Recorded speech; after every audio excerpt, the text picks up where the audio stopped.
My grandmother had a garden, and the grandkids that lived in Hastings were expected to help her harvest that garden. And one of the things that she did was she had some wonderful sweet potatoes.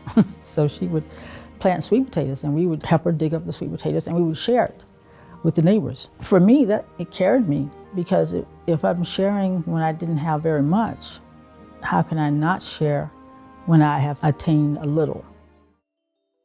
In '84, I was working at a hospital, and in the social services department, I heard them talking about how they're going to get families food and gifts for Christmas. I stopped at the social services office and said, so what are you talking about? What do you need? She said, well, we have families that need food and presents and stuff.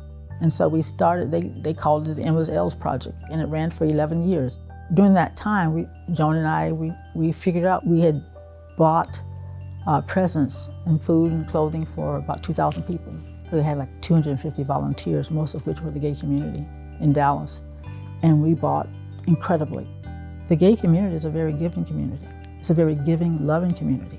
I think for people who don't see that or try to put that down, they're depriving themselves and the community itself a great opportunity to serve and to love each other, to help each other.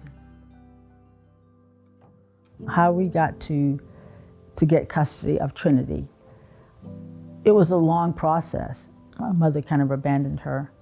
Trinity had never lived with her father. He was saying that the CPS in Dallas gave his daughter to two lesbians. And he didn't like that. He didn't think that was right. And Joan said, she said, Emma, I can't go to my maker knowing that this kid needs us and we don't help her. So we went through the courts and got custody of her. She came to live with us.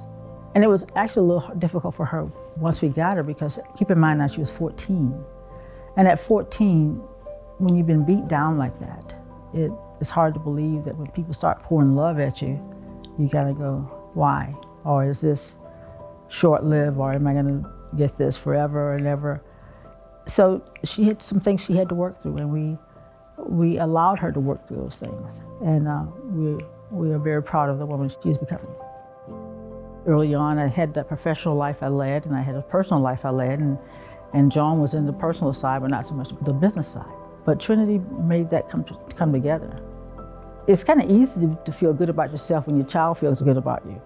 She's not ashamed of us at all, and we're not ashamed of us. So that definitely has helped me to work through that piece.